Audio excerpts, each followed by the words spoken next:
Suddenly the most famous man on the internet, and then all of a sudden gone from the internet. So today's sit-down is a sit-down many of you have been asking about for a while, and we finally pulled it off. There's been no conversations of what we can't talk about. He said nothing's off limits. We're talking everything and anything. However he chooses to answer, obviously it's going to be on him. Today's guest is Andrew Tate. Many will call him possibly the most popular man on social media the last 6 months. Nearly 20 billion views on all social media. The most searched man on social. We were looking at the list. We put up Biden, we put up Trump, we put up Putin, we put up everybody, and he was up there. Some periods he was above everybody else. And recently he got banned in late August. I think the 3rd or 4th week of August, he got banned late August. And at that time, from June to July, his Instagram account was growing at 100,000 followers, new followers on a daily basis, on track to get to 10, 20, 40, 50 million followers on Instagram. Suddenly like this, he gets banned. Everybody's wondering what happened. Some had positive thoughts about it. Some didn't have positive thoughts about it. We'll get into that as well. But Tate, appreciate you for making the time in. It's good to be spending these few hours with you. Absolutely. I'm glad to be here, guys. Thank you very much for having me. Thank you. So let's get right into it. So this banning happens, and we've had a lot of different people in the past get banned. I'll read some of the people on why they got banned. Sure. And I think the first question we want to get into is what everybody wants to know. No one still knows. Everything is pure speculation. Trump got banned of all social because of the insurrection. Yep. Alex Jones promoting and inciting violence, whether it's Sandy Hook, whether it's Pizzagate. Eventually they just said, we got to kind of cut this off. Yep. Milo Yiannopoulos got banned in 2016 from Twitter for inciting harassment of SNL and Ghostbuster star Leslie Jones. Louis Farrakhan was banned for anti-Semitism comments spreading hate. Yep. Rob Kardashian was banned in 2017 for a revenge porn picture of his ex-girlfriend, Blac Chyna. Kanye West was banned temporarily for repeated posts that threatened both Kim and Pete Davidson. Yep. Rihanna got banned because they called it inciting horniness, believe it or not. That's what it was called. And for posting a topless photo of herself. Then she later on came back on. Rose McGowan got banned in 2017 off Twitter for calling out Ben Affleck for his business relationship with Harvey Weinstein, and that lasted 12 hours. Chelsea Handler in 2014 for posting a nude picture. Many were upset when she did that, but she did post it.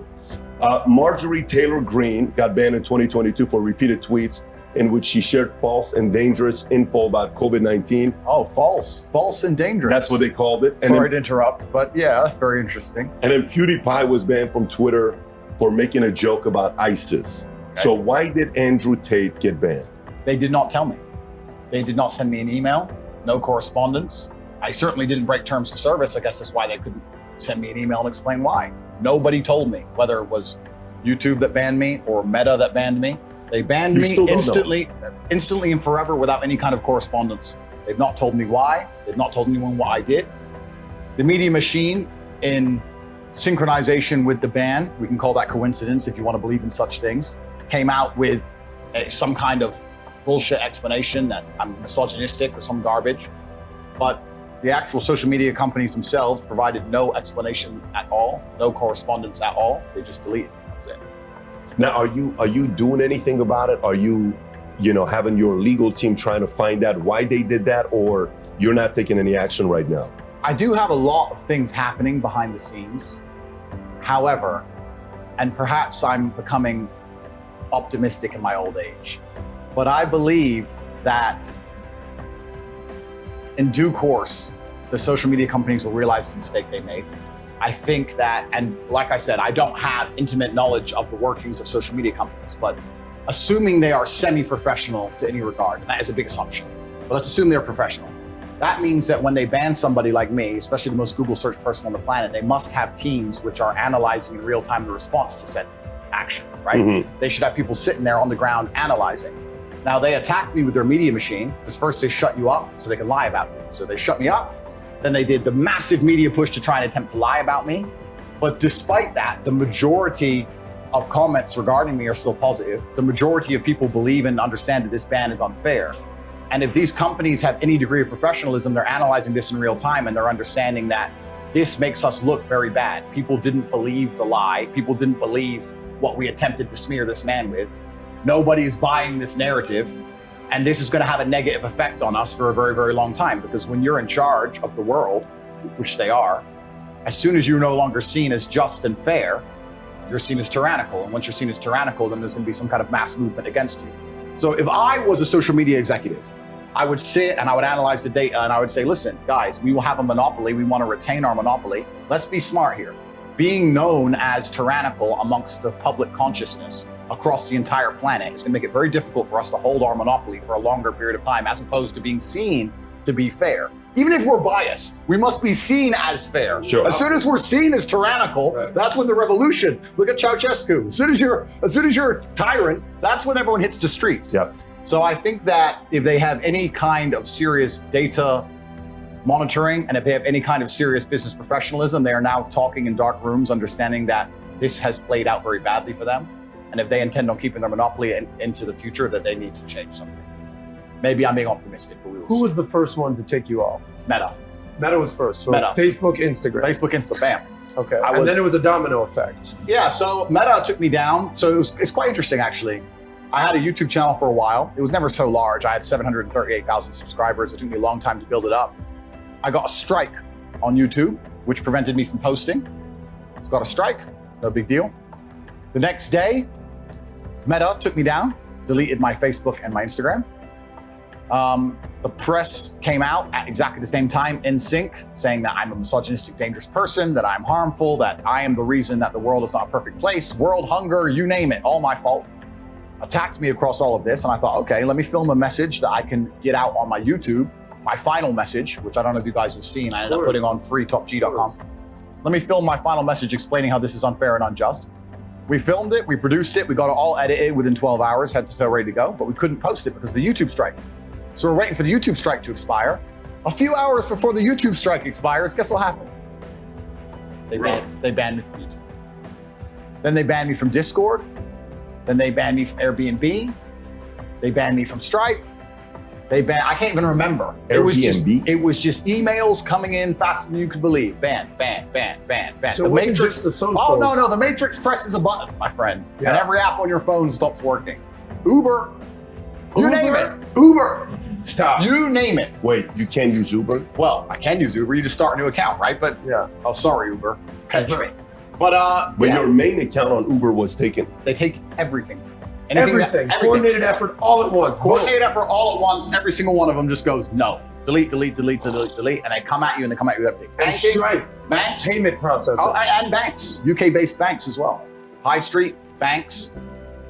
But I can name Santander, HSBC, Barclays, etc. all at the same Massive time. banks. Oh, no, sorry, to change, we've decided because blah, blah, some bullshit, some letter, close your accounts. So they take all your banking, they take your payment processing, they take all your social media presence, they take your Discord, they take your Skype, they take all your accounts, your ability to communicate with people, and then they lie about you to the press. And they leave you there, they leave you there to suffer. They attempt On one to hand, you harm can understand the social component. All right, these guys are all probably all working in unison. Yeah. But when you hear payment processors, banks, apps like Uber, how are you processing that? No, I mean, that's why he has to do something about it. Because, for me, there's plenty of great lawyers. Did you hear about what happened with Alex Brenneson lately? Alex Did you follow- Berenson? Alex. Is Yeah, it Alex? Berenson. Berenson. The writer? Alex Berenson, I think he's I heard he sued Twitter or something. He I don't did know. sue Twitter. Yeah. Did you follow the story? I don't know the exact story, no. So he was on Joe Rogan. If you've not seen it, I highly recommend you watch this. So he is saying things about Twitter. Matter of fact, the tweet that got him in trouble, got him his 5th strike, was the following tweet. We can put this up there because I'm just reading what he said. This is a tweet he put out that he said, it doesn't stop infection or transmission. Don't think of it as a vaccine. Think of it as, at best, a therapeutic with a limited window of efficacy and terrible side effects profile that must be dosed in advance of illness, and we want to mandate it. Insanity. That's his tweet. So he gets banned Makes a lot of sense to me. in December of last year, which was 6 months after when Biden said anybody who allows debate of vaccine should be banned or shouldn't be allowed, meaning there shouldn't be any of that. So 6 months after that, he gets banned. In April, a judge in California's, believe it or not, a very big freedom of speech place because they allow protesting. A judge that was appointed by Bill Clinton comes in and says, I'm allowing this to go through because typically Section 230 that is in place in 1998 was to protect social media sites and many of these online sites that if you offend your ex-wife or if you offend your brother, it has nothing to do with Facebook. So they kind of protected themselves. But Alex was able to go all the way because of this court judge that was appointed by Clinton, not Obama or Trump, but by Clinton. He goes in, eventually he says, you get to have two people from Twitter to come to court to defend themselves. So he could have gone to Jack Dorsey. Long story short, they finally lifted it. He is on Twitter and he's posting heavily, talking about the fact the reason why he got banned is because the government didn't want him on inciting what he was inciting. So the moral of the story is, when you say something like that, for someone like you seem like you're a methodical guy. You're a chess guy. Your dad's a chess person. 5-time United Armed Force champion, 5 times, 6 times Indiana State. You were playing at 5 years old against 16-year-olds. You don't play chess without being strategic, thinking about your next few moves. Correct. So if you don't do anything and bring lawyers in, to the market, I've interviewed a lot of people who are in the mob. To the market, it sounds like they're right. Absolutely. But if you do and you defend yourself, you're not only doing it for yourself, but you're also doing it for others who maybe don't have your kind of resources to say, correct, hey, this guy's willing to stand up. He kind of helped change the law for me. Correct. Because the one case, it was the Sikhs against Facebook. That's the case that helped them out. India years ago didn't like this Facebook group that had Sikhs. It was a Sikh Facebook page. So India told Facebook to take them off. Facebook took them off. Then Sikhs sued Facebook. That became the precedence. Nice. So somebody like you can potentially set a new one against Section 230. Absolutely. I certainly have legal options being explored. And I don't want to say too much on the podcast, but legal options are certainly being explored. We'll see how things progress across the next few weeks. But I have a very strong suspicion I will end up back on the media platforms, or they will offer them back to me. The question now at this point is if I even want them, which is a unique question, because a lot of people still believe that you can only have a significant presence in the world with these social media platforms. That's the source of their power. I believe there's huge pressure behind the dam in regards to the fact that everybody understands that these places are tyrannical and that they control ideas and that they force narratives. And I use my wording as the Matrix. I call them the Matrix. And people say to me, why do you call them the Matrix? And I say, because they project a false version of reality in real time that people subscribe to. If there wasn't an absolute blacklist on all opposing views during COVID-19, that bullshit would never have gone on for as long as it did. It went on for as long as it did, and they managed to purport a false version of reality for so long because you couldn't discuss the opposing side. We just talked about our friend here who got banned for saying something very sensible and logical. So when you get huge media companies that can literally alter reality in real time by deleting the other side of an argument, they're creating a matrix, is what I like to call it. So I call them the source of the matrix. So people understand this, and there's huge pressure behind the dam, but the problem is people say, well, what's the alternative? And I think if someone could pave the way and put a crack in the dam by maintaining massive relevancy despite of a ban, and still having a social media platform and presence which is respected on other platforms, I think it's gonna do them significant damage. I think the pressure and the crack together is gonna create something monumental. And already I've moved to Rumble. I only had 738,000 subscribers on my YouTube after 5 years of work. Post-ban, I moved to Rumble, which is a YouTube competitor. Stock price has gone up 36%. And